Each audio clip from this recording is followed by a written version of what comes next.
안녕하세요. 좋은 책과 함께하는 시간, 북과의 부킹타임, 부킹의 윤꾼입니다.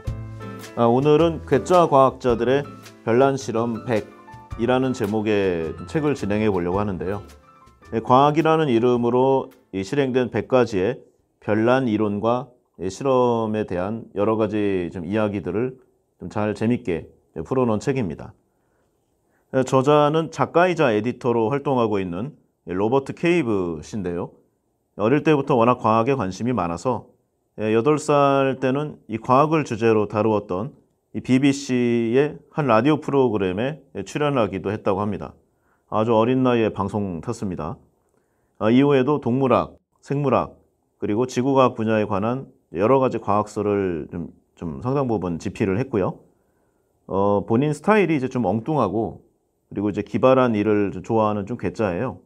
그래서 좀 재미난 발견이나 발명을 한 사람들에게 좀 수여하는 이그 노벨상 아시죠? 그 상의 수상자들을 직접 만나서 뭐 함께 식사를 한다거나 새로운 뭐 발견이나 발명을 한다던가 하는 등의 그런 여러 연구를 하는 활동을 계속하고 있습니다. 백과사전 세트를 작성할 때도 여러 권 좀 집필을 했고요. 뭐 라이프 사이언스나 Aquatic Life of the World 같은 좀 뭐 동식물 그리고 일반 물리 과학에 관한 책들을 많이 집필을 했어요. 총 30권이 넘는 이 아동서와 성인 도서를 집필을 했고요. 매년 이제 기네스 세계 기록의 출간에도 참여하고 있는 아주 열성 있는 괴짜 과학자 겸 작가라고 할 수 있겠습니다. 청취자 여러분들은 이 과학이라고 하면은 좀 어떤 느낌이 좀 드시는지요? 저는 이제 이런 좀 의심을 어렸을 때 많이 해봤습니다. 애초에 여기는 정말 지구가 맞는 것인가?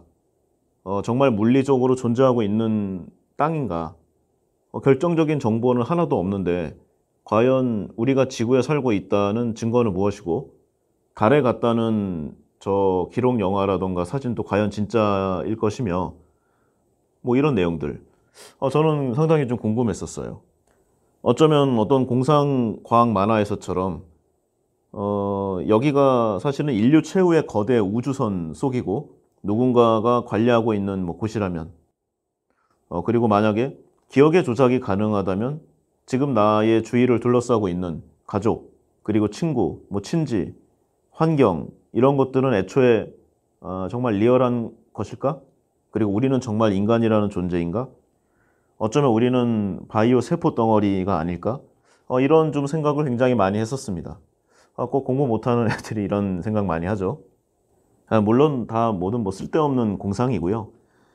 과학자들의 이제 실험이라고 하지만 이제 기본적으로는 이제 이제 물리학으로 이제 시작을 하죠. 그래서 이 물리학의 발전을 사실 좀 되돌아보면은요. 예전에 그 과학자들이 하나씩 쌓아 올렸던 그 작은 발걸음들이 무수히 축적된 다음에 그리고 이제 간혹 가다가 이제 슈퍼스타가 한 명씩 태어나죠. 뭐 뉴턴이라든가 아인슈타인이라든가 하는 이런 좀 거대한 도약이 그 위에 중첩되면서 큰 발견과 성과를 이루게 되죠. 뭐 제가 한 얘기가 아니고요. 양자 이론의 선구자였던 유명한 폴 디렉의 말인데요. 그의 말처럼 이 과학은 아주 드문 경우를 제외하고는 사실 혁명적으로 진보하지는 않는 게 사실입니다. 이 과학은 기존에 발전한 것 위에 새로운 것을 하나씩 좀 쌓아나가는 좀 점증적이고 점층적인 성격을 갖고 있는데요. 뭐 예를 들어 보면은 저는 안경을 쓰는데요. 이 안경용 렌즈는 이후에 망원경으로 개조가 돼서 천체 연구에 활용이 됐고요. 다시 초고성능 망원경 기술은 이 극심한 시력 장애를 극복하는 데 기여했습니다. 그러니까 이제 선순환 격으로 사이클 돌고 도는 거죠. 그리고 이제 진공 펌프 같은 경우를 보면 이제 음극선 연구에서부터 X선과 이 전자의 발견으로 이어졌고요. 얼마 전에 이제 과학계를 이제 큰 흥분의 도가니로 만들었던 힉스 입자 들어보셨는지 모르겠네요. 그리고 아원자 세계에 대한 이해를 가능케 하는 등 좀 서로 간에 이제 물고 물리는 그리고 발전의 이 단계를 이제 공유하는 그런 모습으로 나타나고 있습니다. 이 책 괴짜과학자들의 별난 실험 100은 기본적으로 전통적인 권위에 도전하고 이 편견을 극복한 과학자들의 이야기를 담고 있는 건데요. 영국 왕립학회의 모토라고 합니다. 어떤 말이건 의심하라. 이 책의 성격을 가장 잘 함축적으로 표현해 주는 말이라고 생각이 됩니다. 이 뛰어난 과학자들은 어떤 발견에 대해서 그대로 받아들이지 않고 이를 검증하기 위한 실험을 좀 수행을 하는데요. 제가 개인적으로 좋아하기도 하는데 세계적으로 저명한 이 물리학자죠. 리처드 파인만 박사. 연구 성과도 우수하지만 굉장히 유쾌한 사람으로 또 잘 알려져 있죠. 그의 명성이 얼마나 큰지는 전혀 중요하지 않고 실험과 일치하지 않는 법칙은 틀린 것이다 라고 강조하면서 이 과학에서 실험의 중요성을 역사람과 동시에 예전부터 이어져 온 이 거인들의 말에 너무 휘둘리지 않을 것을 주문해하곤 했습니다. 물론 예전부터의 지식을 무시해서도 안 되겠지만요. 이 사실 세상을 바꿀 만큼 이 위대한 과학적 발견들은 이 기존의 가설이라든가 이 당대의 유명 과학자의 이론을 검증하는 데서 출발하는 게 사실인데요. 이 당시 과학계에 좀 보편적으로 사실이라고 여겨지던 이 편견을 극복했던 이 몇몇 과학자들의 도전이 이뤄낸 성과, 그것의 다름 아니라고 생각이 됩니다. 일례로 갈릴레이는 그 물체의 낙하 속도에 대한 그 예전부터의 그 주장, 그러니까 아리스토텔레스의 주장이었죠. 이게 틀렸다는 것을 밝혀낸 것이고요. 토마스 영은 이제 이중 슬릿 실험을 통해서 그 과학계의 초거장 뉴턴조차도 틀릴 수 있다는 것을 증명을 했습니다. 비슷한 사례들 상당히 많죠. 그 아인슈타인의 일반 상대성 이론은 뉴턴의 이론이 설명하지 못하는 부분을 추가적으로 설명한 부분이고요. 하지만 이 아인슈타인의 이론이 뉴턴의 이론을 전부 대체하는 것은 아니고요. 그 위에 축적됐다고 보는 것이 타당하겠죠. 마찬가지로 앞으로 더 나온 이론들은 이 기존의 이론을 모두 설명해내면서 그보다 더 많은 것을 추가적으로 설명해야 함이 필수입니다. 과학은 이렇게 기존 이론의 부족한 부분을 새로운 이론이 채워가면서 발전해 가는 것이죠. 이 책은 바로 그러한 이 과학의 성격을 잘 설명하고 있는데요. 이 과학이 체계를 갖추게 되는 과정, 그 다음에 물리학에서 화학이 나오고, 그 다음에 유전학이 발전되고, 천체 물리학이 탄생되고, 그리고 현대의 양자역학의 세계까지 이 과학이라는 범주에 포함된 우리 주변의 모든 것들이 어떻게 유기적으로 발전해 왔는지를 좀 한 번에 잘 이해할 수 있도록 좀 쉽고 재미있게 구성이 되어 있습니다. 저같이 과학 지식이 매우 일천하더라도 쉽게 좀 접근할 수 있도록 설명이 아주 잘 되어 있고요. 그리고 이제 그 과학 발전의 좀 이런 흐름을 정리한 기록, 그런 성격의 의의도 담고 있습니다. 어쨌든 주제는 상당히 어렵지만 내용을 쉽게 풀었고요. 상당히 부담 없이 읽을 수 있는 점이 이 책의 장점이 아닌가 하는 생각이 듭니다. 이 책의 구성을 보면은 이제 크게 이제 5가지 카테고리로 나뉘어지는데요. 먼저 이제 인체와 의학, 주로 생물학의 개념으로 이 사람이라든가 동식물, 기타 이 바이오적인 성격을 다루고 있습니다. 그 다음에 심리학과 행동이 2번째 타이틀이고요.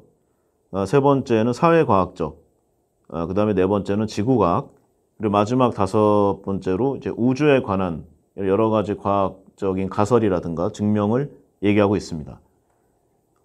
내용 자체가 좀 여기서는 짤막짤막하게 좀 설명을 했지만 사실은 이 한 가지 실험만 봐도 평생을 해온 사람들의 결과물이지 않습니까? 그래서 다 하는 게 좀 물리적으로도 어렵고요. 그런 의미도 없을 것 같고, 오늘 방송에서는 그래도 사람과 관련된 부분이 제일 저는 재미있더라고요. 그래서 제 1장인 인체와 의학에 관한 부분을 집중적으로 좀 살펴보도록 하겠습니다. 먼저 첫 번째로 예방접종을 한번 살펴보려고 하는데요. 다들 천연두와 우두 아시죠? 내용은 이제 대충 다 들어봤는데 정확하게 알고 있는 사람은 그렇게 많지 않더라고요. 저도 마찬가지였고요. 일단 그 종두법의 제너라는 타이틀인데요. 이 천연두가 사실은 굉장히 무서운 병이었는데 우리 이제 현대에 사는 사람들은 이 병의 고통을 겪지 않았기 때문에 이 병이 그렇게 무서운 것인 줄을 잘 인식을 못하고 있어요. 일단 천연두라는 병의 증상은요. 이 고열과 두통이 생기고 이 뾰루지 같은 작은 물집이 이제 얼굴에 막 생기기 시작을 해요. 그래서 온몸으로 퍼져 나가는데 이 그 물집에 이제 고름이 차고 딱지가 앉았다가 떨어지면 이제 움푹 들어간 이제 흉터가 생기게 되죠. 꼼보라고 많이 얘기를 하죠. 근데 이게 뭐 그런 자국이야 뭐 참고 살면 되는데 이 천연두에 감염되면은 이 낫기 전에 약 30% 이상이 죽고 혹시 살아남게 돼도 이 방금 얘기한 이 꼼보 같은 자국이 아주 좀 보기 흉하게 남아있는 그런 증상이 남게 되는 거죠. 그리고 이제 심할 경우에는 죽지는 않더라도 실명하는 경우도 많았고요. 역사상 가장 많은 사람을 살상한 미생물로 꼽히는데요. 이 천연두 바이러스가. 이 천연두는 조선시대에는 이제 마마라고 불렸습니다. 우리 예전에 그 옛날 그 비디오 테이프 보면은요. 처음 시작하는 부분에 호환 마마보다 무섭다. 뭐 이런 내용들 많이 있지 않습니까? 이게 그 마마예요. 천연두.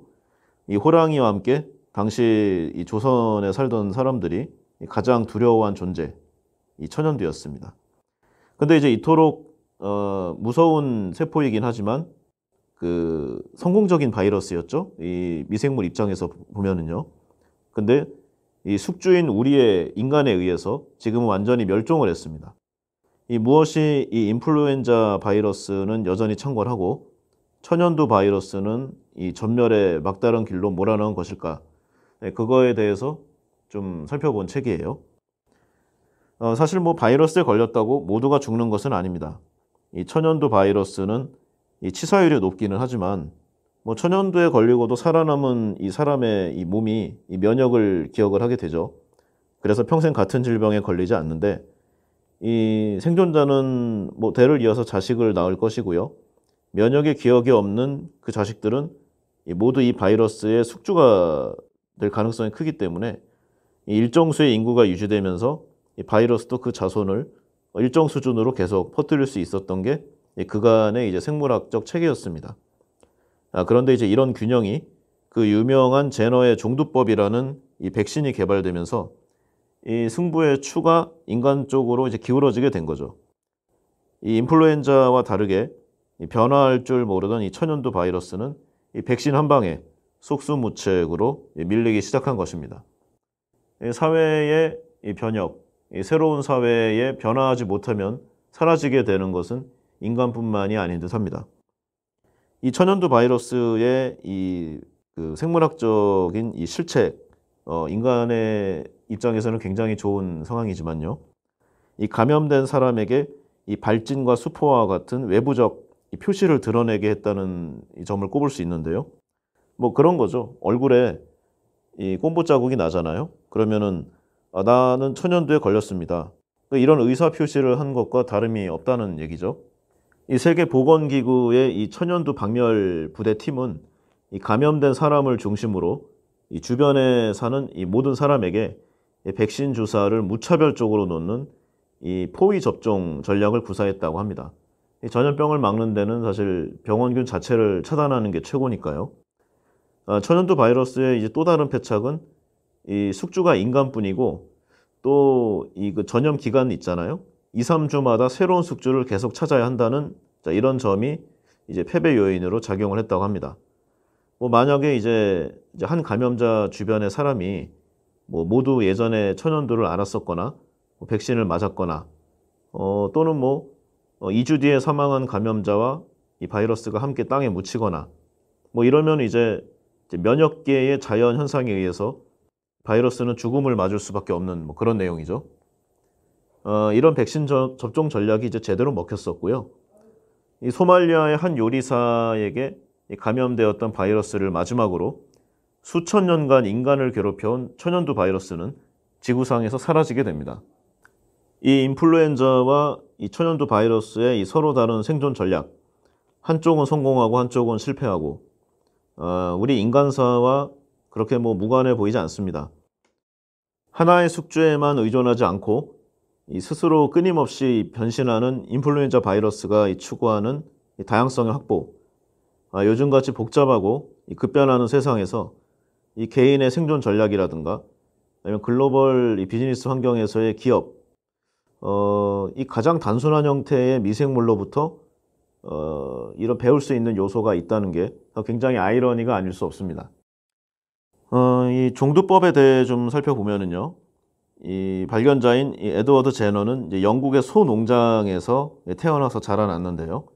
항상 이 소 젖자는 이 인부들 대부분 여성들이었는데 이 천연두에 잘 걸리지도 않고 걸려도 쉽게 죽지 않는다는 사실을 우연히 알게 됐습니다.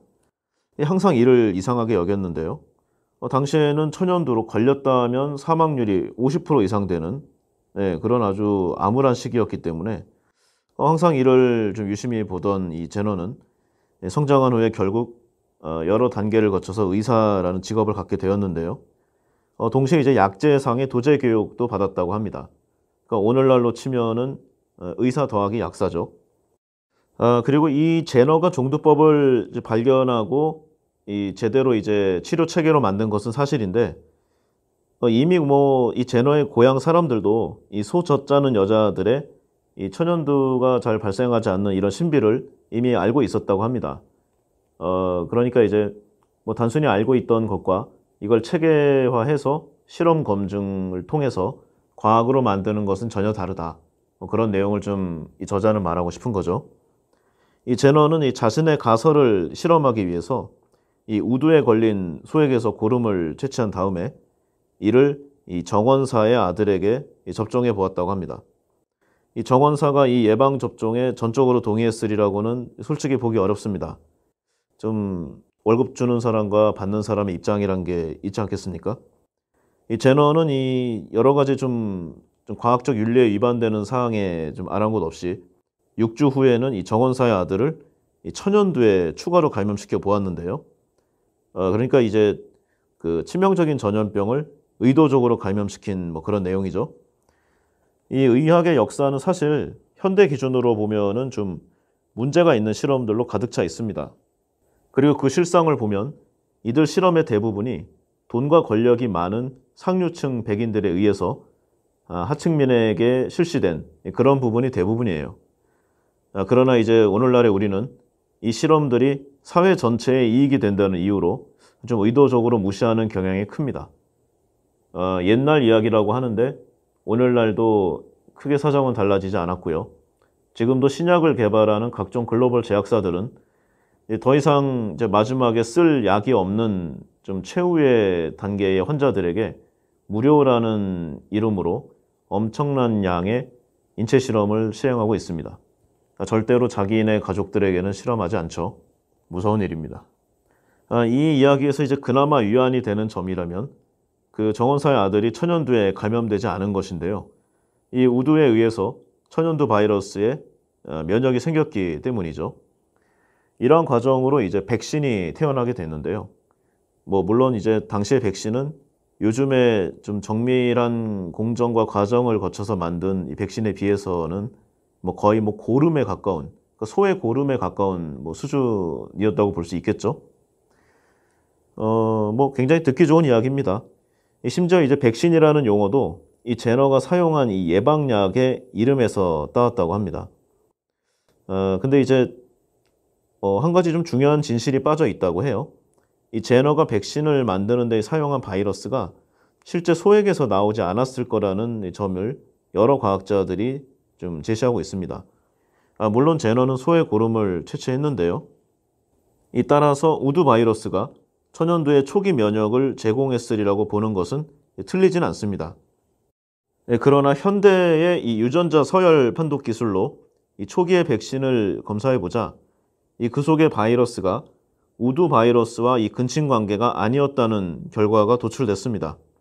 그보다는 오히려 이제 마두와 더 가까운 관계였는데요.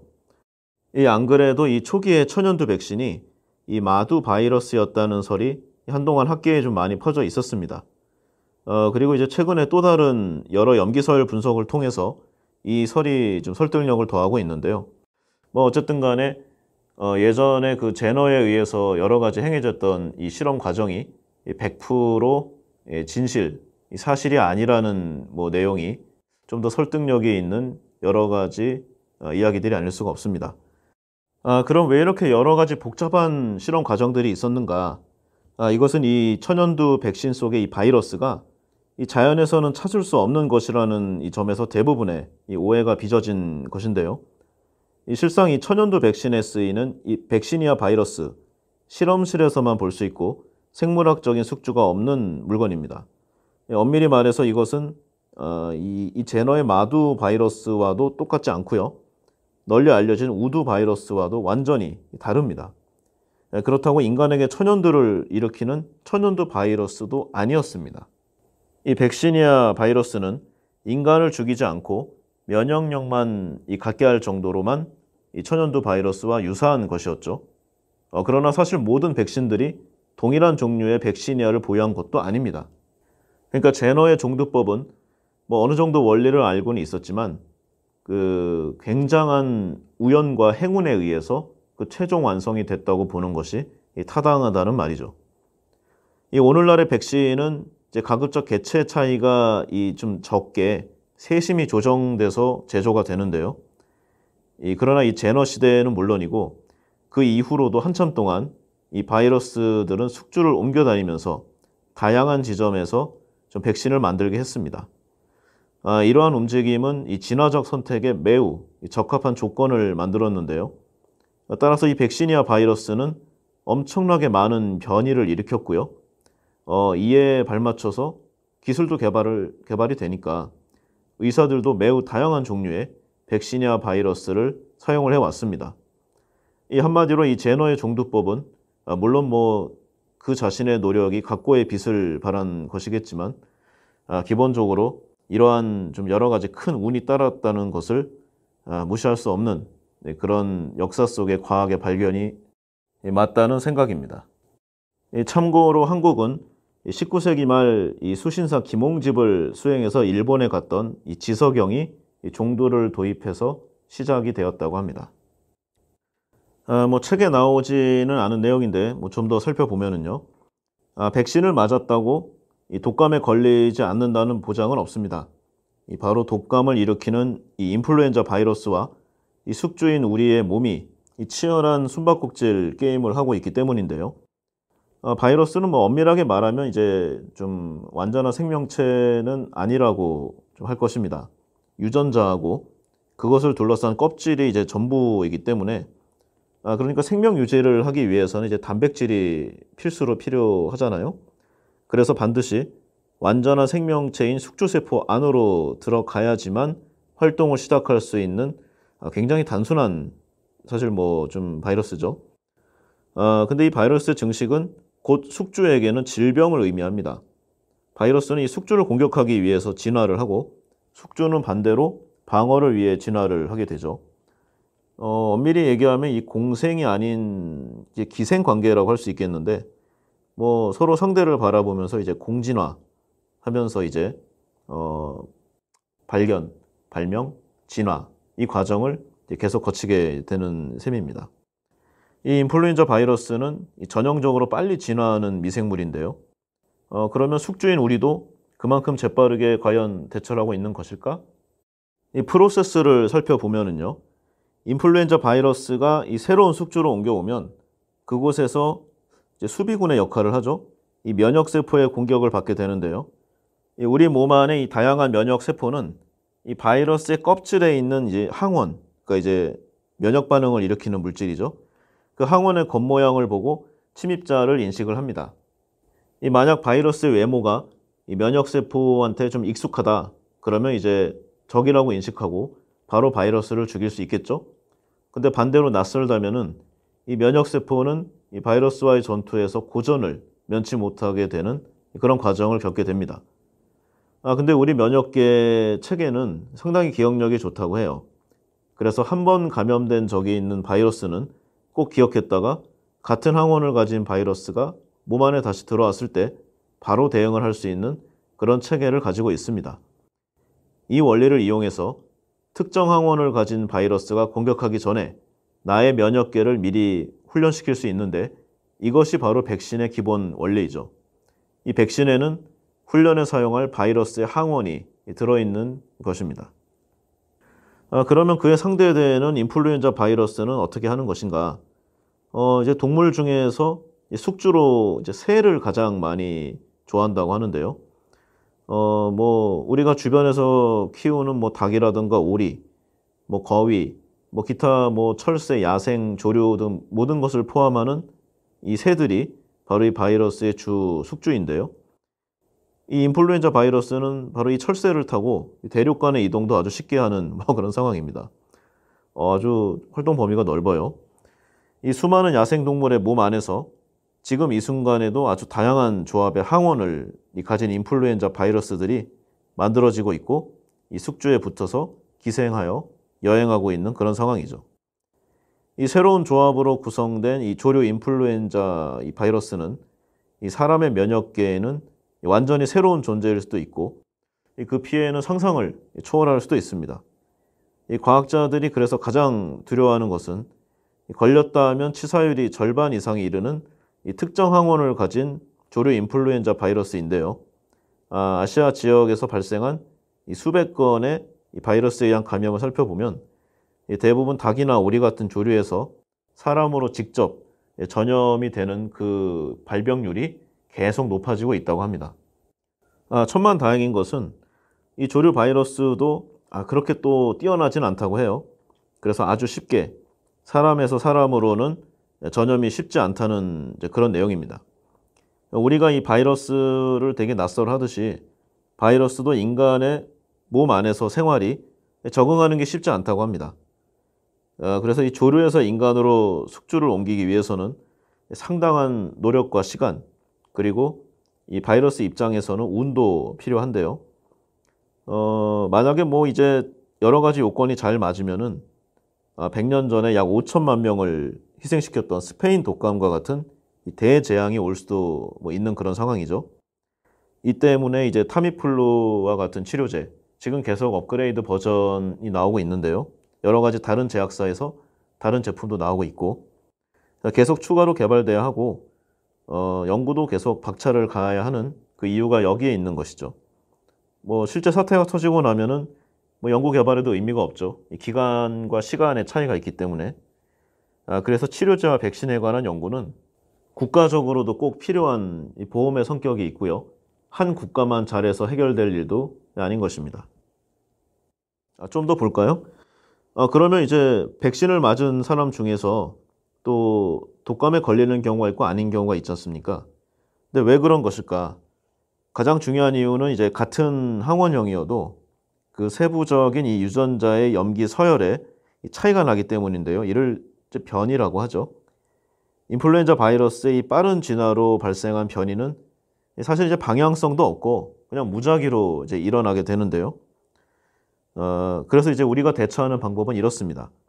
지금 유행하는 바이러스는 그 유전자를 1년 전에 정확히 예측할 수 있는 방법이 없었기 때문에 이제 유행을 하게 된 거죠. 그 한마디로 실패한 겁니다. 그래서 지금 백신 바이러스와 1년 뒤에 새로 유행할 바이러스 유전자가 또 같지 않을 수가 있는 게 사실이죠. 그러면 뭐 효과도 적은 이 백신 이거를 꼭 만들어야 되는가? 그럼에도 이제 우리 면역계를 돕는 일을 하기 때문에 백신의 효과는 작다고 할 수 없습니다. 특히 뭐 성인은 차지하고라도 독감에 취약한 노약자들에게는 필수 제품인 거죠. 최악의 경우에도 없는 것보다는 확실히 낫습니다. 내용이 뻔한 이제 뭐 간염이라든가 수두 백신과는 다르게 이 독감의 백신은 해마다 이 전문가들의 예측을 따라서 계속 새로운 이 종류의 백신을 만들어내야 하는데요.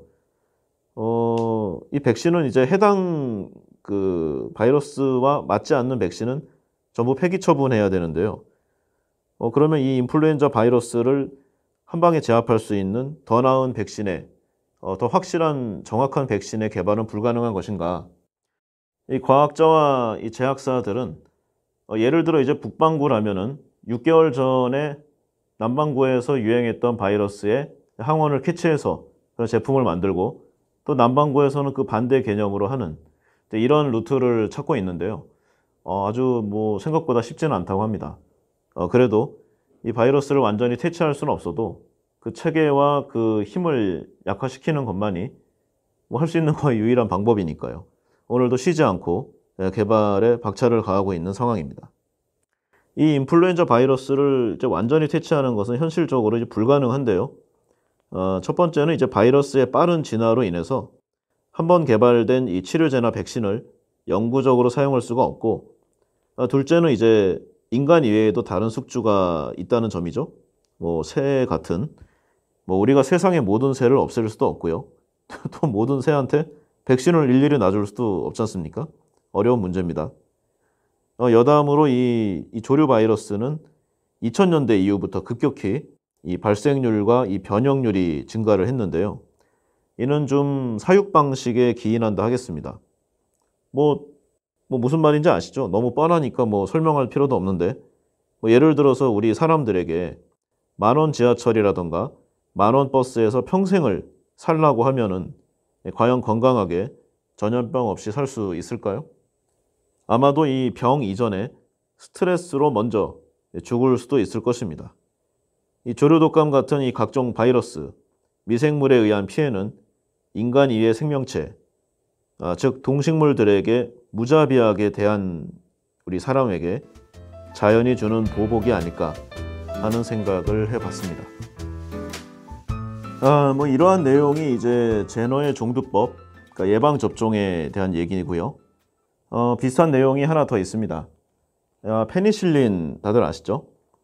이 페니실린의 등장과 함께 이 인류의 평균 수명이 이 1950년대의 약 50대 그 언저리에서 현재는 이 80대 이상으로 늘었습니다.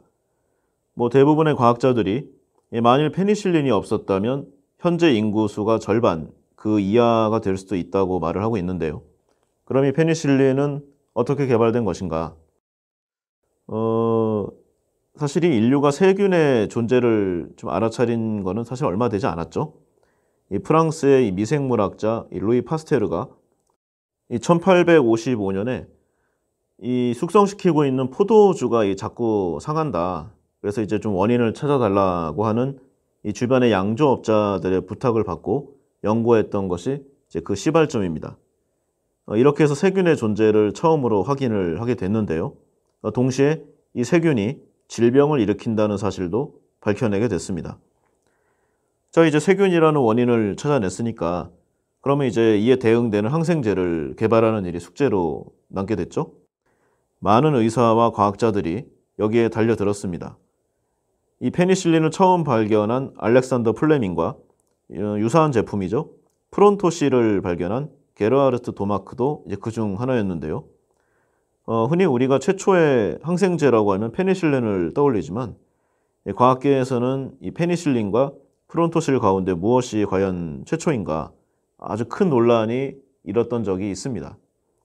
뭐 이 논쟁을 촉발한 것은 사실 플레밍 자신인데요. 굉장히 게으르면서 쉽게 포기하는 성격의 소유자였다고 합니다. 이 페니실린은 어떻게 만들었는지 참 의문입니다. 그래서 이제 그로 하여금 페니실린을 좀 발견하게 됐고 동시에 스스로 페니실린을 포기하게 된 결과를 맞게 되었습니다. 이 플레밍이 이 페니실린을 발견한 것은 뭐 아마 여러 가지 매체를 통해서 아마 다 접하셨을 거예요. 청취자분들도. 굉장히 우연이었는데요.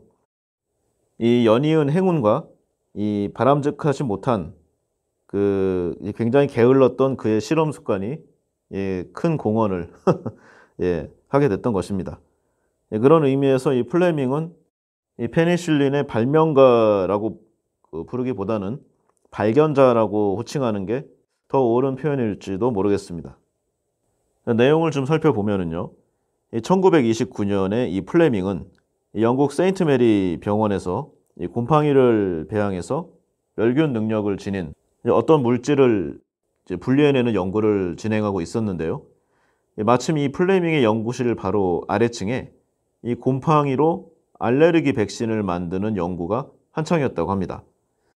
근데 이제 이 실험실에서 이 사용한 곰팡이 중에 하나가 운 좋게 위층으로 날아왔는데요. 역사에는 이제 푸른 곰팡이로 잘 알려진 학명 페니실리움 노타툼, 이 연구실의 수많은 곳 중에서도 하필 포도 성구균이 배양되던 이 플레밍의 배양 용기에 가서 앉게 되었습니다. 이 곰팡이로 오염된 부분에만 이 포도 성구균이 살지 못한다는 사실을 발견한 것은 이 플레밍이 여름 휴가를 마치고 돌아온 뒤인데요. 그러니까 이제 그는 휴가를 떠나면서 이제 귀찮았습니다.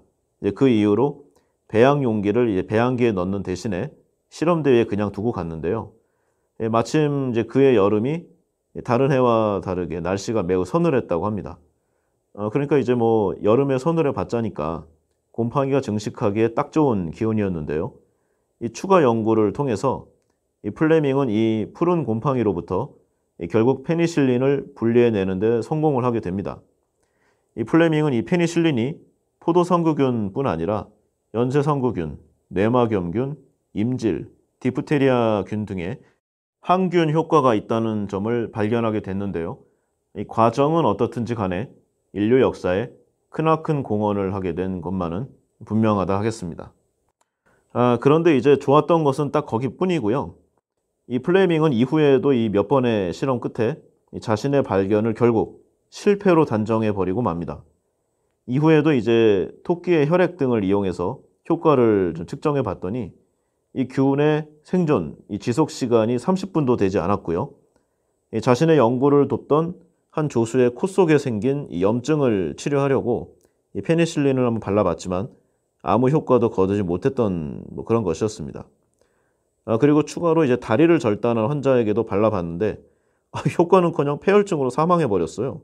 난리 날 뻔했습니다.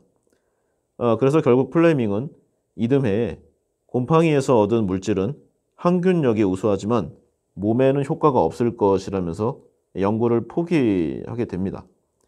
이 곰팡이가 항균 효과를 나타낸다는 연구 결과는 그 이전에도 이따금 발표됐었기에 그의 연구는 결국 다른 과학자들의 관심을 끌지 못한 채 학계와 시장에서 사장되고 맙니다.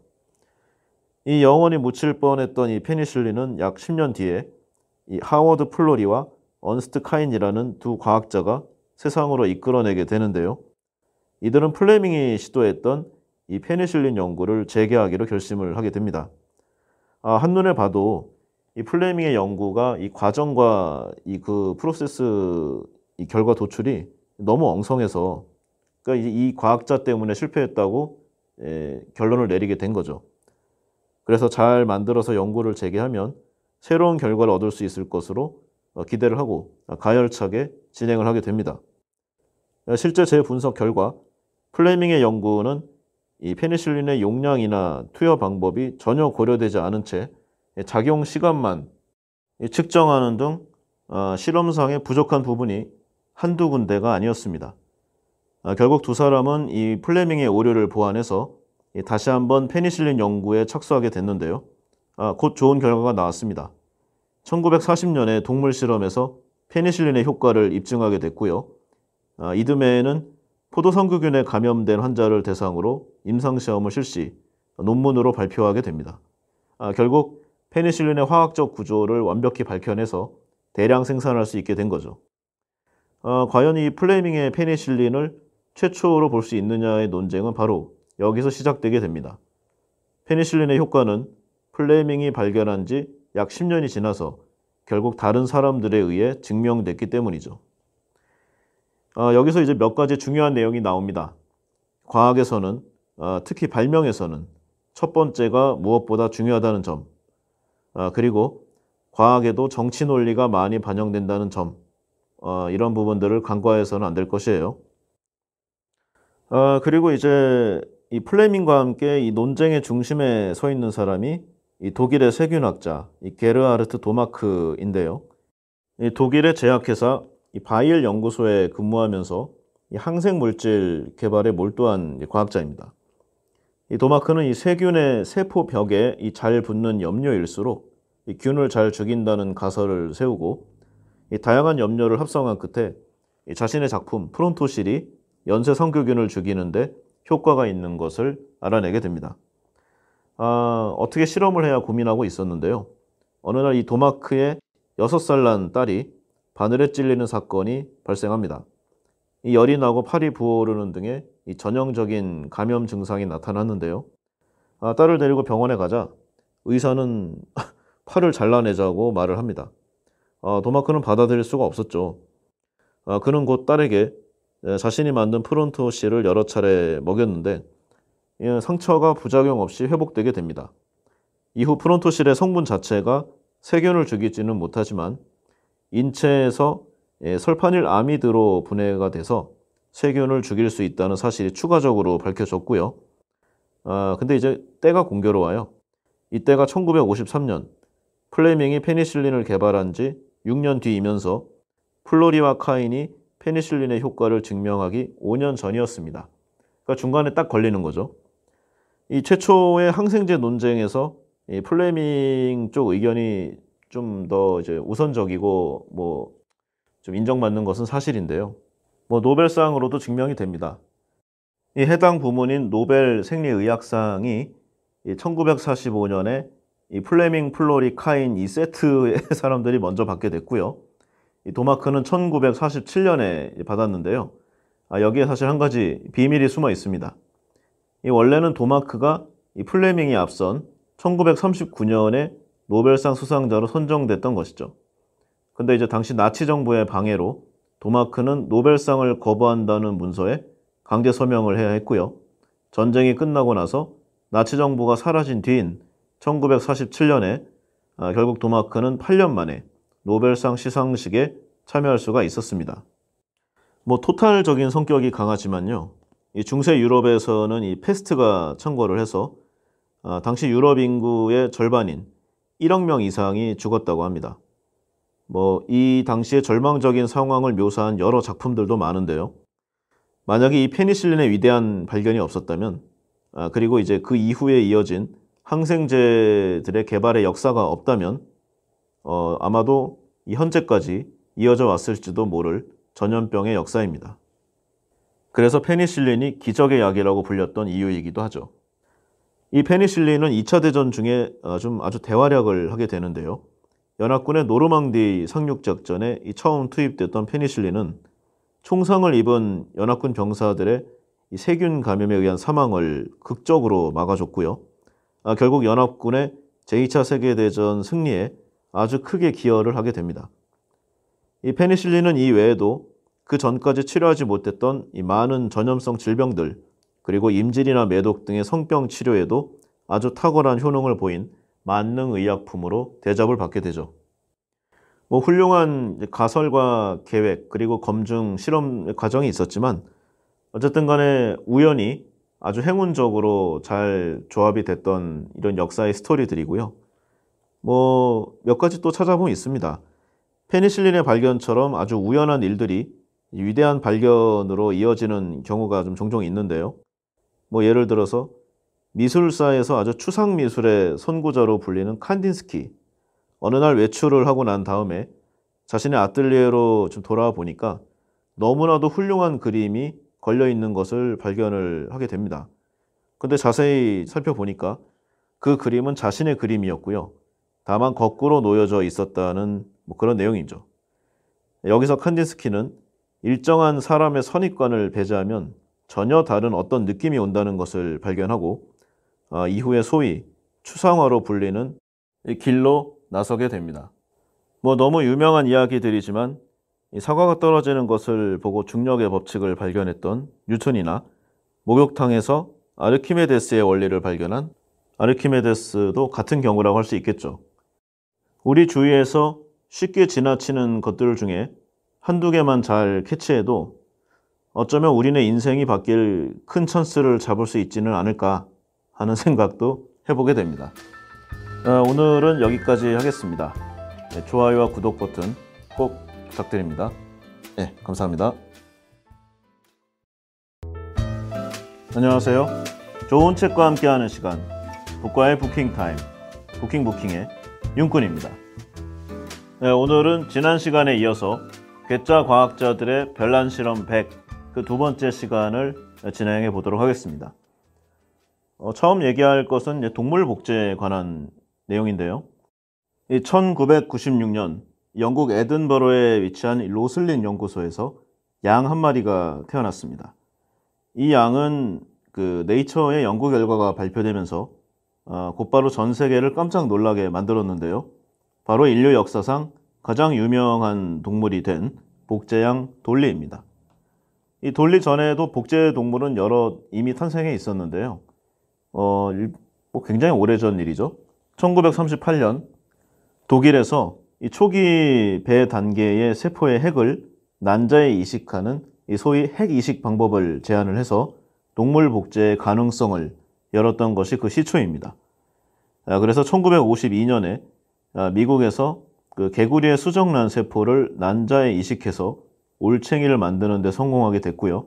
이어서 1981년 미국에서 이 생쥐를, 1986년에는 영국에서 이 면양을, 그리고 1987년 미국에서 소를 같은 방식으로 복제하는 데 성공을 했었죠.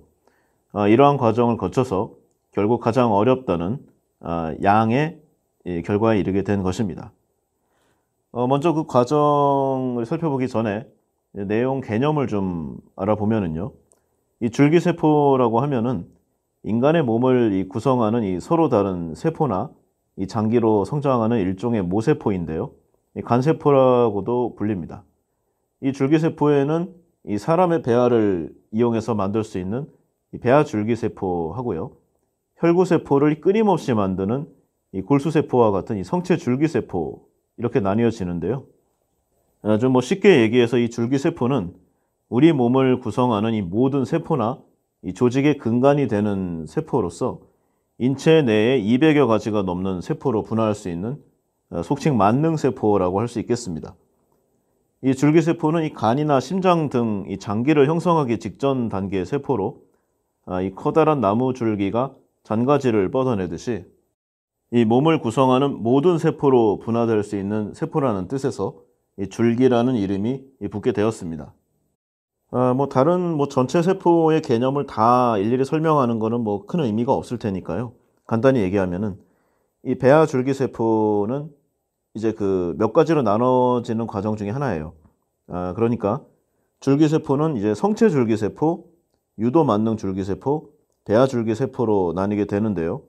이 성체 줄기세포는 신체 각 부위에 존재를 하고 유도 만능 줄기세포는 일반 세포에 존재하는데 이 중에서 이제 배아 줄기세포가 정자와 난자가 만나면 수정란이 되는 거죠. 이 14일이 안 된 배아기의 줄기세포로 모든 신체 장기로 분화해 성장하는 이 만능세포를 말하고 있습니다. 그리고 이제 그 뼈와 간, 혈액 등의 이 장기 세포로 분화되기 직전의 원시세포, 즉 성체줄기세포라고 불리는 것인데요. 이 제대혈이나 어른의 골수, 혈액, 태반 등에 들어 있습니다. 그리고 이제 1999년 드디어 우리나라에서 세계에서 5번째로 체세포 복제된 포유동물이 태어났는데요. 바로 그 말 많았던 서울대 황우석 교수팀 그 내용이죠. 세계 최초로 젖소를 복제하는 데 성공을 했고요. 한국의 과학기술이 영롱이 빛날이라는 뜻에서 영롱이라는 이름이 붙여졌습니다. 이 젖소의 자궁과 이 귀세포를 이용해서 복제된 이 영롱이는 이 난자의 파손을 최소화시키면서 핵을 짜내 제거하는 소위 스퀴징 방법, 이게 굉장히 외국에서 탐을 냈다고 해요. 이걸 적용해서 복제 성공률을 획기적으로 높였다는 좀 과학사적의 새로운 의미도 가지고 있습니다. 황 교수팀은 이어서 같은 해에 복제한 후도 추가로 선보였는데요. 보통 소에 비해 체중이 더 나가고 번식력도 뛰어나고 병에도 강한 한우를 복제했다는 내용이죠. 당시에 그 황진이처럼 온 국민의 사랑을 받는 소가 되라는 뜻으로 진이라는 이름이 붙여졌습니다. 이러한 좀 결과물에 대해서 당시 PD수첩 제작진은 이 영롱이가 복제소라는 이 증거가 없다는 주장을 했는데요. 과연 진실은 무엇인가? 뭐 딱 잘라서 얘기하기는 솔직히 어렵습니다. 여러 이 과학 잡지라던가 저명한 국제기관들, 그 다음에 한국에서의 여러 이 방송 매체들도 이게 좀 조작이라는 내용을 많이 얘기했어요. 그리고 그에 해당하는 증거도 많이 제시를 했는데 아주 결정타를 좀 제시하지는 못했다는 좀 생각이에요. 물론 좀 의심은 많이 들지만. 그래서 정확한 내용을 뭐 공개적으로 얘기하기는 어렵지만 당시 황우석 연구팀에서 발표한 이 논문들을 보면 그래도 대략적인 정황 정도는 짐작해 볼 수가 좀 있겠습니다. 일단 영롱이가 좀 복제돼서 태어난 1998년 이 황우석 연구팀에서 발표한 논문들 가운데는 이 성체세포 복제에 관한 논문이 일단 없었습니다. 대부분이 성체세포의 복제와는 거리가 있는 체외 수정에 관한 것이었는데요. 이 최초로 성체세포 복제에 관련된 논문이 나왔던 건 그로부터 약 2년 뒤인 2000년경이었습니다. 뭐 어디까지나 가정이지만 이런 영롱이가 이 복제소가 아닌 이 체외 수정으로 태어난 소일 수도 있다는 이 추론을 가능하게 합니다. 이 일부에서는 당시 이 소의 유산을 일으키는 이 브루셀라 병으로 진짜 복제소가 유산을 했다는 얘기도 있었습니다.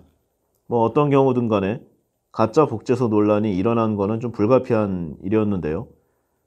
그렇지만 이 황우석 연구팀이 이 성체 세포 복제 기술을 특허 출원한 이 1999년 7월의 자료를 보면 이때는 이미 상당한 수준의 연구 자료를 확보했다는 것을 알 수가 있습니다. 그리고 2000년부터는 성체 세포에 관한 학위 논문이 계속 나왔고요. 이런 결과로 밀어 일부 학자들은 이 영롱이는 복제소가 아니고 진짜 동물 복제는 아마도 그 다음에쯤 성공했을 수 있다고 추정하기도 합니다. 뭐 결국 우리나라 최초의 이 복제 동물과 그 연구자에 대해서는 단정하기 힘들게 된 게 사실이고요. 어쩌면 알 수 없다고 과학사에 기록하는 게 뭐 가장 정확하다는 학계의 의견도 있습니다. 그러나 다만 일단 과학자로서 정확한 이 사실과 기록을 해야 되는 이 윤리를 어겼죠. 그래서 아마 이후에 나오는 황우석 박사의 어떤 작품이라든가 어떤 뭐 논문 내용도 신뢰를 100% 받기는 어려울 것입니다. 그러나 오늘날도 황우석 박사에게 연구비와 이 자금, 기타 시설 및 인프라를 제공하는 세계의 여러 좀 나라들이 있는 것을 보면 아주 버릴 만한 내용은 아니었다라는 좀 대한민국 국민으로서의 안타까운 심정이 드는 것이 좀 사실입니다. 뭐 어쨌든 간에 현재도 전 세계적으로 이 인간에게 유용한 이 다양한 동물을 복제하기 위해서 치열한 연구가 진행되고 있고요. 우리나라는 이 우수한 인력의 끊임없는 노력에 의해서 이 동물 복제 분야에서 이 세계 최선두권에 진입해 있는 것이 사실입니다. 다만 이제 최종 생산물로서 스포트라이트를 받는 게 좀 어렵고요. 다른 유명 뭐 랩실이라든가 다른 연구에 좀 서포트로 가 있는 것이 좀 안타까운 현실이지만 뭐 다 과학은 점층적이니까 앞으로 우리나라에서 좀 기록되고 씌워질 이 동물 복제의 이 과학적 역사가 좀 더욱더 잘 돼서 세계 과학계의 기록으로 남기를 좀 희망해 봅니다. 일단 뭐 과학적 성과로는 이 복제 이 분야가 대단히 훌륭하고요. 다만 이제 철학적인 내용을 좀 생각해 볼 필요는 있는 것 같아요. 자, 이제 이 동물 복제가 잘 되고 성과가 났어요. 그래서 먼 훗날 결국에는 이제 인간 복제에 이르를 수가 있는데요. 과연 인간 복제는 왜 할 것인가? 아마도 많은 의미로는 먼저 태어난 정상적인 개체가 어딘가가 안 좋아서 예를 들어 뭐 심장이 안 좋다거나 뭐 해서 좀 안 좋게 얘기하면 이에 대한 스페어 장기 보존의 개념으로 태어날 수도 있지 않을까라는 좀 생각을 해봅니다. 굉장히 무서운 얘기죠. 이 뒤늦게 태어난 존재에게 이 심리적 압박감 그리고 아마도 육체적인 피해를 줄 수가 있겠죠. 자신의 운명을 알게 됐을 때 정신적으로 굉장한 데미지를 받게 될 것입니다. 이에 대한 대처를 어떻게 할 것인가 고민하지 않을 수가 없어요. 그리고 피해를 당한 입장이 아니더라도 뭐 이런 생각을 또 해볼 수가 있습니다. 어쩌면은 그냥 정상적인 루트로 해서 체세포 복제를 할 수도 있겠죠. 그 자손의 뭐 이런 생산이라든가 그런 내용이 아니다. 그러면은 체세포 복제와 이 수정된 나의 후손 차이는 무엇인가? 한번 고민해 볼 일이 아닐 수가 없습니다. 자식이 나보다 잘났다는 소리를 들으면 기분이 어떨까요? 좋습니다. 대부분은 좋아하죠. 이 부모의 입장에서 자신의 이 피와 살을 이은 이 자손이 나보다 모든 면에서 뛰어나다는 주위의 내용을 들으면 굉장히 기분이 좋고 좀 세상 사는 즐거움이 좀 있다고 합니다. 대부분의 아마 부모가 그럴 거예요. 그런데 형제가 나보다 잘났다는 소리를 들으면 뭐 기분이 사람에 따라 좀 다를 것 같아요. 예를 들어서 뭐 형이나 동생, 뭐 누나 여동생이 있는데 그 사람에 대한 칭찬은 주위에서 자자한데 나에 대한 칭찬은 굉장히 적고요. 어떤 경우에는 칭찬이 아니라 비난 일색이라면 과연 나는 그 주위의 칭찬을 받는 이 형제 자매를 과연 100% 순수한 마음으로 축복하고 축하할 수 있을 것인가? 저는 좀 어려울 것 같은데요. 그렇다면 이 존재의 의미에서 개체 차이가 날 수 있지 않을까 하는 생각을 합니다. 만약에 나의 세포를 띄어서 복제 배양해서 똑같은 나의 존재가 그런 존재가 있다면 과연 느낌은 어떨 것인가? 그리고 삶은 어떻게 변할 것인가? 어쩌면 그 존재와 나는 한정된 자원을 서로 차지하기 위해서 좀 여러 위험한 행동들을 하게 되진 않을까? 이런 생각도 해보게 됩니다. 내가 소멸하기에 자손이 소중한 것은 아닐까는 좀 생각을 많이 해요. 자식에게 물려주고 자손에게 전수해주며 나라는 존재가 소멸하기에 여러 가지의 관계가 순탄했고 내용이 전승이 되는 게 인류의 역사였습니다. 그런데 수명이 급속도로 늘어나고 때에 따라서는 생명을 대체하거나 복제하는 게 가능하게 된다면 이제 나의 뒤에 태어난 나의 어떤 개체와 서로 원수가 되는 상황이 벌어지지는 않을까? 가능성이 있는 얘기 아닐까요? 뭐 나라는 존재가 너무 오래 살아서 뭐 혹은 바이오 산업으로 그냥 공 디스켓 같은 개념으로 비어있는 바디를 만들어 놓고 계속 몸을 갈아탄다거나 이에 관련된 미국 그 드라마도 있었죠. 아니면은 그 소프트웨어 형태로 인간은 영생을 하고 계속 저장 장치만 찾아다니는 그런 존재로도 이어갈 수 있지 않을까라는 그런 생각을 하다가 그러다 결국 인류는 멸종하게 되는 것이 아닌가라는 생각도 하게 됐습니다. 하여간 과학의 진보, 그에 따른 철학의 성찰도 꼭 필요하지 않나 하는 생각을 해봤습니다. 그리고 이제 복제를 넘어서서 인공으로 만들어내는 단계까지 왔는데요. 지난 2010년 크레이그 벤터 연구소의 연구소장인 이 벤터 박사는 사이언스지에 인공 유전자를 이용한 인공합성 세포를 탄생시켰다고 발표했습니다. 당시 인공적으로 합성한 이 박테리아 유전자를 다른 박테리아의 몸속에 넣어서 새로운 인공 합성 세포를 만드는 데 성공했다고 내용을 발표했고요. 이는 곧 세계 첫 인공생명체의 탄생으로 좀 인정받게 됐습니다. 내용을 보면은요, 화학물질과 이 DNA 등을 조합을 해서 박테리아의 기본 유전자를 합성을 한 뒤에 좀 비슷한 종류의 박테리아에 좀 억지로 넣은 거죠. 그래서 인공적으로 합성세포를 만드는 데 성공을 했고요. 이 합성세포는 곧 짧은 시간 안에 수십억 마리로 번식을 했다고 밝혔습니다. 이 합성 유전자를 넣은 박테리아는 미리 유전자를 제거한 후에 세포질, 그러니까 껍데기만 남은 상태였는데요. 그러니까 이제 이 벤터 박사의 연구팀이 넣어준 이 합성 유전자가 유전 정보를 가지고 있지 않은 다른 박테리아의 몸속에 들어가서 새로운 생명체를 탄생시킨 이런 것이란 내용이죠. 세계 첫 인공세포이며 완전한 인공염색체부터 비롯됐다는 추가적인 내용도 공표가 됐습니다. 그러니까 이제 이 연구로 인해서 얻어진 이런 인공세포를 이용을 하면 뭐 박테리아를 이용해서 친환경 뭐 바이오 연료를 만들어낸다거나 뭐 연구하기에 따라서는 대기 중에 탄소를 제거할 수도 있겠고요. 뭐 의료 영역으로 이용을 하게 되면은 효과적인 백신을 생산하는 데에도 아주 용이하다고 합니다. 이 연구 결과가 특별히 더 놀라운 것은요. 여기서 창조된 박테리아가 다른 생명체의 클론이 아니고 또 기존의 어떤 생명체에서 염기 서열을 뭐 조금 변형한 그러니까 이제 유전자 조작의 생명체도 아닌 완전히 제로에서 인간이 제로에서 끝까지 컴퓨터로 설계한 인공 DNA를 가지고 있는 존재라는 거죠. 즉 이전에 인간 세계에 그러니까 이 세상에 없었던 새로운 생명체라는 뭐 그런 얘기입니다. 뭐 비록 DNA만을 만든 것이지만 뭐 이것만 해도 엄청난 진보를 했다고 할 수 있겠죠. 진보가 맞는지는 잘 모르겠지만요.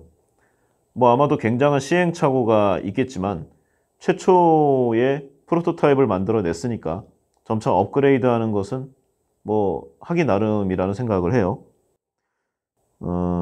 이 생명의 기원을 생각을 해보면 아주 오래전부터 사실 우리들의 좀 큰 관심거리였죠. 그리고 이제 파스테르 때에 이르면 그때까지 정설로 알려져 있었던 인간의 자연 발생설을 부정을 하고 생물 속생설을 입증을 했죠.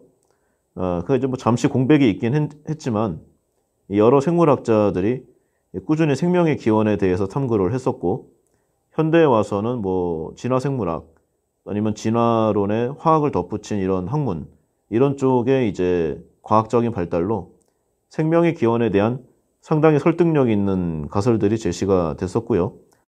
이 가설들을 뒷받침할 만한 실험 결과도 분명히 많이 존재합니다.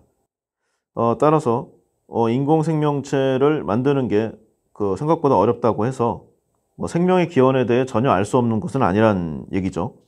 뭐 물론 그렇다고 해도 그 인공생명체를 만들게 된 것이 바로 생명이 자연 발생할 수 있음을 좀 담보해 주는 것은 아니긴 합니다. 이 태초에 지구에서 생명체가 처음 발생할 때의 환경이 실험실과는 많이 다를 수 있고요. 또 인공생명체를 만들기 위한 이 기술적인 방법이 자연에서 생명체가 발생할 때 거치는 그런 과정과 같지 않을 수도 있기 때문이죠. 참고로 이러한 결과를 응용해서 미국의 다르파, 옛날에 그 인터넷 같은 거 만들어낸 미국의 국방연구소죠. 여기서는 이 전투용 인조 생명체 개발 계획도 꾸준히 추진하고 있다고 합니다. 뭐 먼 미래에 아주 발전된 인공 생명체를 만들 수 있을 때의 얘기겠지만 만약에 이러한 존재를 어떤 특정한 별에다가 갖다 놓고 많은 시간이 지나요. 그래서 먼 미래에 이 존재가 진화를 하겠죠? 또는 뭐 그 환경에 적응을 하거나 그래서 어떤 존재가 있는데 그 후일 자신들을 만들어서 그 별에다가 갖다 놓은 인간이란 존재를 보게 된다면 그들은 우리 인간을 무엇이라고 부르게 될까요? 아마도 여러 가지가 있겠지만 혹시 그 중에 하나가 신이란 단어는 아닐지 굉장히 궁금합니다. 자, 이렇게 뭐 여러 가지 과학의 진보적인 내용들을 다루고 있는 책인데요. 뭐 이런 내용들이 이제 100가지가 있는 거죠. 그리고 제가 여기서 지금 얘기하고 있는 거는 5개의 챕터, 한 챕터당 약 20개의 이야기인데요. 그 중에 한 4, 5개 정도에 불과합니다. 그러니까 관심 있으신 분들은 이 책을 한번 읽어보시고 추가적으로 알고 싶다는 부분들을 좀 연구해 가는, 공부해 가는 그런 뭐 찾아가는 학습법 그런 걸 하기에 용이하다고 좀 할 수 있겠습니다. 그리고 이제 이런 내용들이 쭉 나오는데 중간에 이제 경고의 메시지도 분명히 줘요. 그러니까 과학과 의학을 너무 맹신하지는 말 것이라는 내용입니다. 뭐 예를 들어 보면은요. 지금의 좀 상식으로는 이해가 안 되는데 이 사람 머리에 구멍을 뚫어서 이 정신질환을 치료했다면 이걸 좀 믿으시겠습니까? 그러니까 저 사람은 좀 정신질환이 있다 또는 머리가 이상하다 이런 사람이 있을 때 이 사람의 뇌의 전두엽에 이 작은 구멍을 여러 개 뚫는 일명 뇌엽 절제술 이 수술로 노벨 생리의학상을 탄 학자가 있습니다. 1949년 포르투갈의 신경학자이자 의사 앙토니오 에가스 모니즈라는 사람인데요. 이 당시에는 이 전두엽이 이 지적 활동과 감정에 중요하다는 이 점까지는 알려져 있었습니다. 하지만 이제 아주 디테일하게는 몰랐던 그런 상황이죠. 당시에 이제 모니즈는 이런 내용들을 잘 활용을 해서 당시에 정신질환이 이 전두엽을 파괴하거나 다른 부분과의 연결을 끊어서 치료할 수 있다고 생각하고 이를 곧 논문으로 발표하고 실험에 착수하게 됩니다. 그래서 최초로 1935년 이 리스본에 있는 병원에서 이 최초의 뇌엽 절제술이 이루어지는데요. 조현증, 정신분열증이죠. 이 병으로 정신병원에 갇힐 수밖에 없는 환자를 대상으로 이 수술을 진행했습니다. 그 바로 이전에 그 미국의 이제 생리학자인데 이 풀턴 박사 연구진이 이 침팬지의 전두엽을 제거하자 실험적으로 이 침팬지가 앓고 있던 신경증이 사라졌다. 이 연구 결과가 발표가 됐는데요. 아마도 이에 자극받았던 것은 아닌가 하는 생각을 해봅니다. 이 과정을 살펴보면은 이제 처음에 환자의 머리에 드릴로 구멍을 뚫고요. 국부 마취제를 주사한 후에 알코올을 대량으로 넣습니다.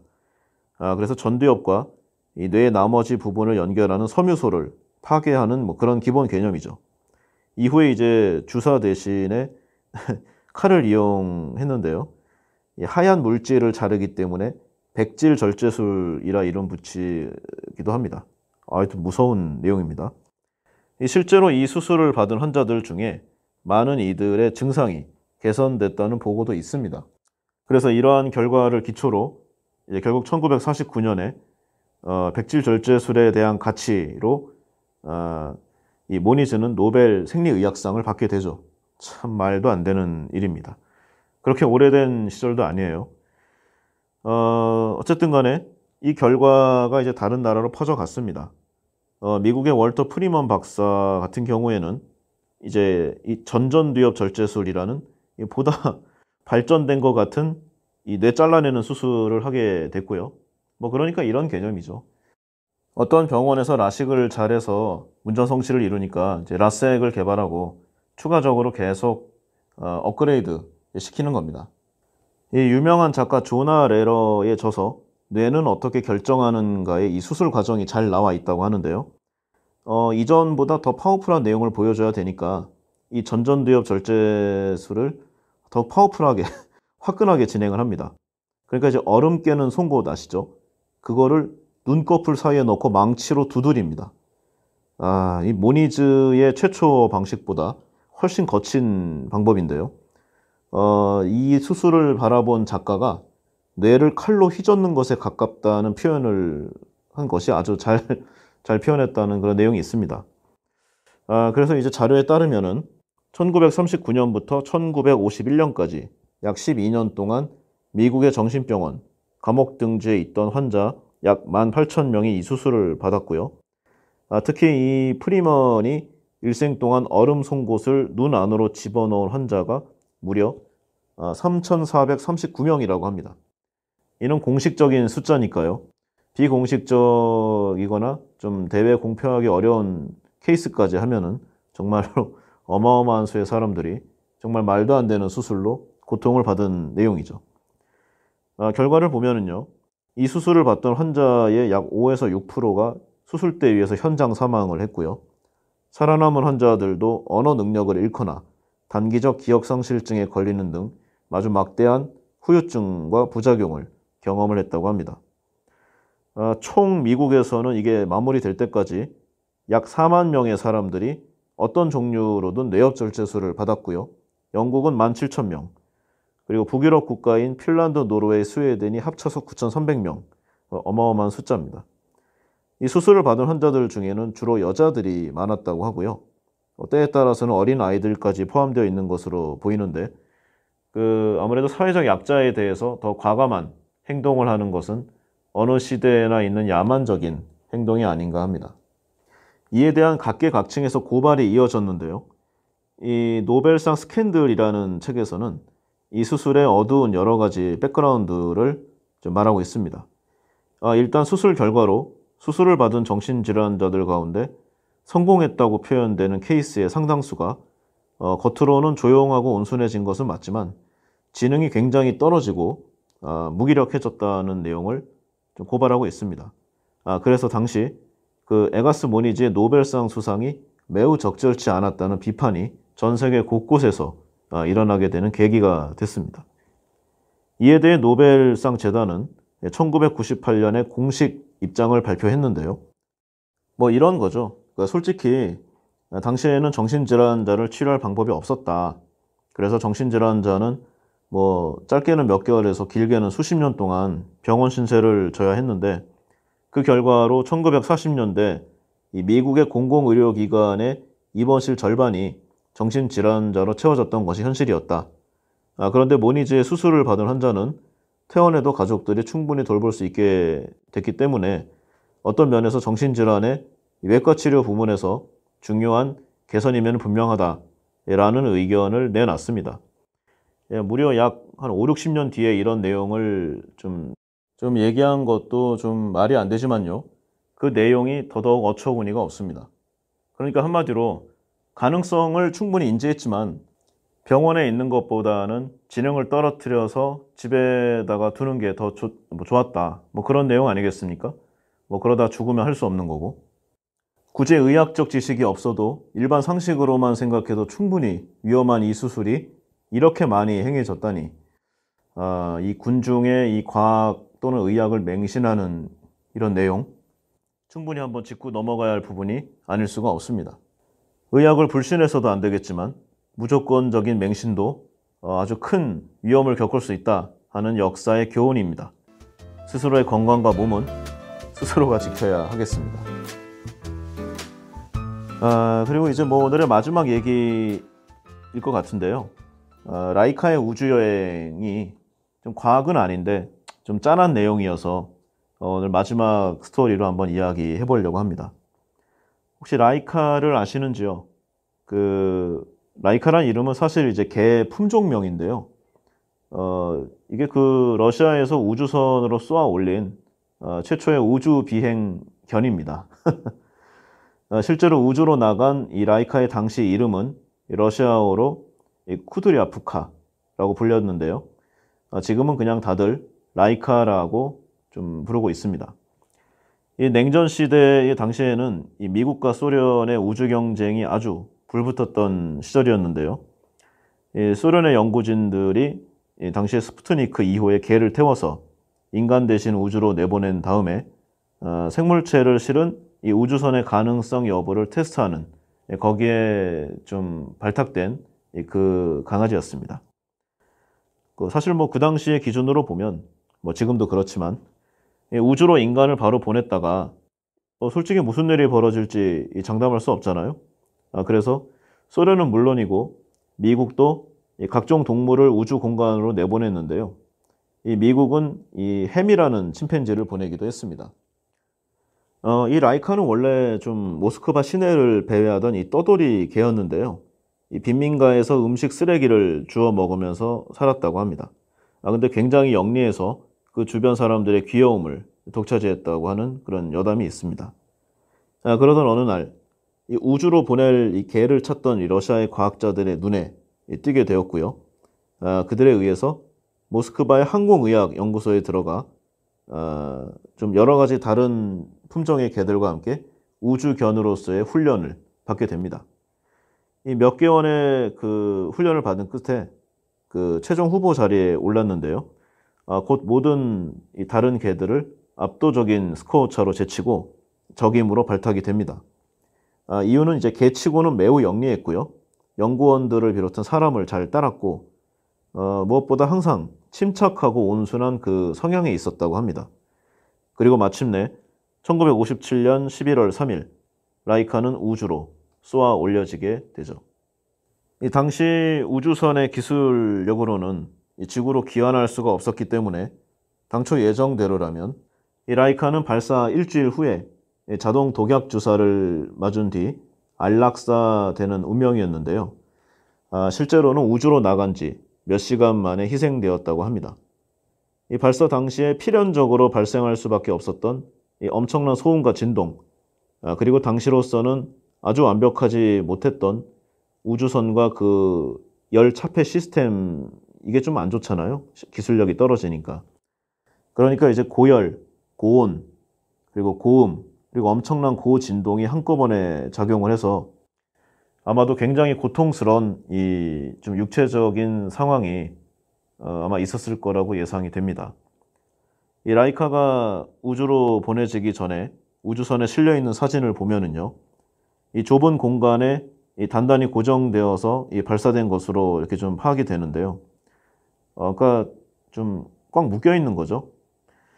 그 상태에서 이 모든 것을 견뎌내야 했던 것입니다. 우주선의 내부 온도가 이 섭씨 40도 이상으로 올라간 거는 뭐 사실이니 아마도 화상을 입었을 뭐 가능성도 있겠지만요. 공식적인 주요 사인은 질식이라고 합니다.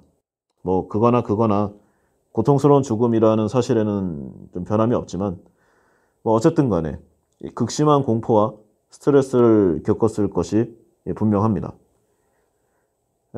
사실 뭐 우주 탐사라는 것 자체가 이제 굉장히 좀 힘든 일이잖아요.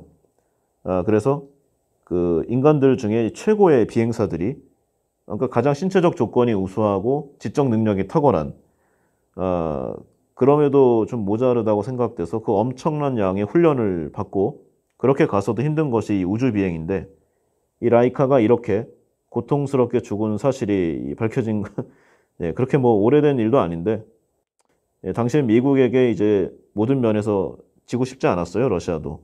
그래서 냉전 시대의 분위기 탓에 이러한 진실이 오랫동안 숨겨졌다고 합니다. 그래서 성공적으로 궤도에 진입한 뒤에 이 준비된 장치에 의해 편안히 안락사되었다는 공식 발표에 따라서 당시 사람들은 이러한 내용을 몰랐고요. 거의 반세기 후인 2000년경에 문서가 공개되면서 이 사실이 좀 세간에 알려지게 됩니다.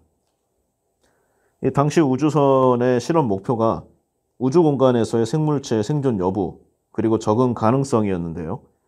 비록 라이카가 살아남지는 못했지만 이 열악한 환경과 그 생명 신호가 엉망진창이 되는 와중에서도 이 지구 궤도에 성공적으로 올라갔고 무중력 상태에서도 이 대여섯 시간 이상을 뭐 견디는 데 성공을 했으니까 이를 통해서 그 앞으로도 이 지구의 생명체가 특정 조건만 갖추면은 우주여행을 할 수 있다. 뭐 이런 내용이 확실히 밝혀지게 된 거죠. 어쨌든 간에 라이카의 활약으로 차후의 우주 개발 연구에 큰 뭐 좀 도움이 된 것은 분명한 사실입니다. 또한 로켓에 생명체를 실은 채로 성공적으로 지구 궤도에 진입할 수 있는 이 과정에 대한 여러 귀중한 데이터들도 확보가 됐고요. 이후 인간인 유리 가가린의 성공은 앞서의 이런 데이터들이 기반이 되었기에 가능했음에 분명합니다. 이 라이카는 이 인간 우주 계획의 시작을 알리는 동물이었고 동시에 아주 비극적이라고까지 할 수 있는 이 실험 내용과 결과 이런 부분들 때문에 많은 대중예술에 영감을 주었다고 해요. 이 거리를 떠돌던 자신에게 따스한 손길을 내밀어 준 사람들을 죽을 때까지 믿었던 라이카, 그렇게 외롭게 세상을 떠나게 됐습니다. 이 우주선이 출발하기 직전 우주선에 앉아있는 사진만 봐도 아주 영리하고 온순하게 생긴 이 라이카는 외로운 우주에서 어떤 생각을 했을까요? 라이카는 혹시 죽는 순간에도 자신에게 먹이를 주고 머리를 쓰다듬어 줬던 그 인간을 기다렸던 것은 아닐까요? 희생을 치렀지만 어쨌든 과학은 발전을 했고 우리네 삶은 예전과는 비교도 할 수 없을 정도의 생활을 하고 있습니다. 인간 스스로의 힘으로 만든 과학, 오늘도 힘차게 혁신하고 발전해 나가고 있음에 분명합니다. 그러나 그 끝에 무엇이 있을지는 아무도 모르는데요. 계속 빛나는 성취의 결과를 볼 수 있을지, 스스로를 파괴시키면서 그 종말을 고할지는 결국 우리 인간들 하기 나름인 듯 합니다. 원래 이걸 마지막으로 좀 마무리하려고 했는데 갑자기 생각난 과학 실험이 하나 있어가지고 이걸 좀 얘기를 안 할 수가 좀 없을 것 같아요. 요새 좀 국제사회 분위기도 그렇고 바로 이거 일본군 731 부대 이야기인데요. 이 나치의 프라이팬 룸 모성애 실험과 그것을 이제 응용한 일제의 실험입니다. 일명 이제 모성애 테스트라고 하는데요. 우리 왜 그런 얘기가 있죠? 여자는 약하지만 엄마는 강하다. 그런데 이제 과연 이게 사실인가? 이거를 실험한 게 바로 나치와 일제입니다. 이 제2차 세계대전 당시 독일은 아우슈비츠 수용소에서 유대인을 대상으로 아주 끔찍하고 잔혹한 실험을 했는데요. 이른바 프라이팬 룸 실험입니다. 즉 내용은 인간의 모성애가 어느 정도인지를 알아보기 위한 것이었는데요.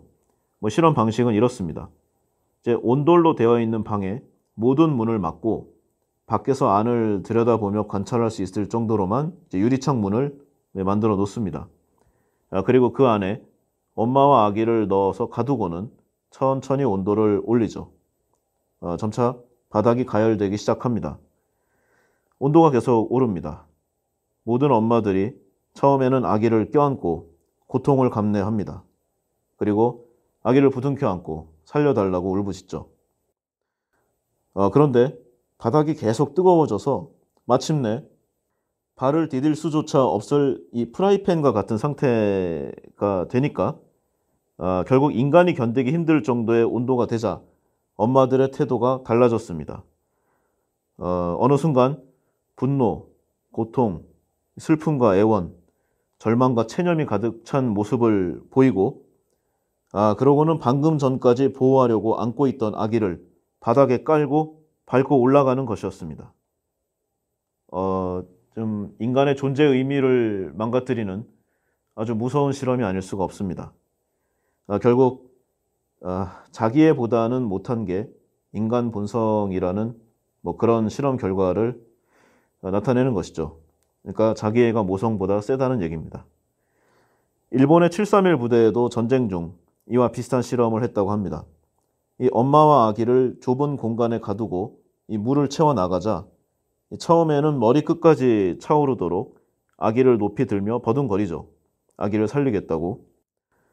그런데 점점 물이 이제는 항거할 수 없을 정도까지 높아지자 엄마는 이내 아기를 발밑으로 내려서 딛고 서서 물 밖으로 고개를 내밀게 됩니다. 이러한 실험의 결과로 인간의 고통이 한계치에 들어가면 모성애보다는 자신을 보호하게 된다는 인간의 본성을 발견하게 된 실험인데요. 이 둘 중 하나만 살 수 있는 극단적 상황에서는 모성애보다 자기 자신을 우선한다는 것이 과학적으로 확인되었다고 할 수 있겠습니다. 그러나 너무나 잔인한 실험임에 분명하죠. 너무 과학이라든가 실험이 아름다운 쪽으로만 이야기가 되기에 요새 일본과의 문제도 있고 해서 예전에 들었던 이 과학 실험하면 가장 끔찍한 내용을 한번 이야기해 봤습니다. 어떻습니까? 청취자 여러분들은 이 프라이팬 모성애 실험이 굉장히 끔찍한가요? 저는 이게 그냥 인간 기준이라서 그런 것 같고요. 그러면 우리는 잔인하지 않은가? 저는 그 탐구 생활 세대인데 그 예전 초등학교 때 보면은요. 방학 기간 때 풀어오라고 탐구 생활 책을 하나씩 나눠줍니다. 그러면 거기에 항상 나와 있는 게 곤충 채집이에요. 또는 이제 개구리 해부 같은 거. 그러면은요. 당시에 저희 때는 이제 그 아이들이 유난히 많은 때래 가지고 거의 한 학년이 80만 명 이상이 됐어요. 거의 100만 명 잡고 곤충 채집으로 해서 한 명당 10마리씩 잡으면은요. 그깟 방학 숙제에서 한 페이지 채운답시고 한 학기마다 1000만 마리의 그 곤충의 목숨이 사라지는 거죠. 그리고 개구리 해부할 때 보셨죠? 그 개구리 해부 해놓고 알코올 떨어뜨려 가면서 마취랍시고 어떻게 죽어가나 살펴보는 게 과학이었습니다. 당시에 우리가 할 수 있는 이런 일들이 비일비재해요. 그러니까 아까 그 프라이팬 실험도 물론 잔인하지만 지극히 우리가 당하니까 그 인간의 관점이 그냥 작용되었다고 할 수밖에 없는 것이겠죠. 자, 아무튼 중간에 하나 좀 넣어봤습니다. 그래서 과학을 맹신할 것도 없고 그다음에 과학을 너무 좋은 쪽으로만 볼 문제도 아니지만 실험과 그 검증으로 있는 내용만 확인하자는 유쾌한 과학자 리처드 파인만의 의견에 적극 동감한다는 내용으로 좀 마무리해 볼까 합니다. 저는 이제 속칭 문과라서 죄송한 이 인문학 전공자인데요. 이 세상을 살아보니까 오늘날의 시대에 이 인문학을 전공하는 것이 과연 이 긴 삶에서의 무기가 되는지 큰 의문이 드는 게 사실입니다. 인문학은 어쩌면 인간으로서 당연히 갖춰야 할 이런 기본 소양이기에 이것을 이제 무기로 삼는다면 남들이 총으로 싸우고 있는 전쟁터에 막대기 하나 들고 나가는 격이 아닌가 하는 그런 생각도 좀 들어요. 또한 그 사람을 채용하거나 아니면은 좀 컨설팅을 하는 입장에서 보면은 이 주위에 소위 성공한 사업가들, 그리고 회사에서 뛰어난 퍼포먼스를 보이는 이 좀 우수한 역량치의 인재들이 대부분 공학 전공자이며, 이 문과 베이스의 사람들은 점점 그 비즈니스적 존재의 가치가 떨어짐을 현장에서 몸으로 느끼고 있습니다. 이 중요한 자리로 갈수록 이 공학 베이스의 인재들 비중이 더욱 높아져 가는 것을 보면, 과연 예전에 제가 올바른 선택을 한 것인가 하는 의문을 좀 지울 수가 없어요. 뭐 멀리 갈 것도 없죠. 문과 전성시대라고 할 수 있었던 이 대한민국의 조선시대, 그다지 아름다운 시절이 아님을 우리 모두 잘 알고 있습니다. 또한 인간의 힘이 아닌 신에 의한 세상을 살았던 이 중세 유럽 시대, 그 또한 멋진 시대가 아니었음을 마찬가지로 잘 인지하고 있죠. 이 책 괴짜 과학자들의 별난 실험 100, 자신의 연구에 일생을 걸고 열과 성을 다한 이들 과학자들을 괴짜라고 부르는 일반인들이 더 괴짜가 아닌가 합니다. 이제 과학은, 그리고 그의 기본인 실험과 이 검증의 기본 자세는 이 실험실에서만 필요한 것이 아니고요, 우리가 앞으로의 미래를 살아가는 데 있어 갖춰야 할 기본 요건임을 더욱 크게 느끼고 있습니다. 오늘은 여기까지 하겠습니다. 감사합니다.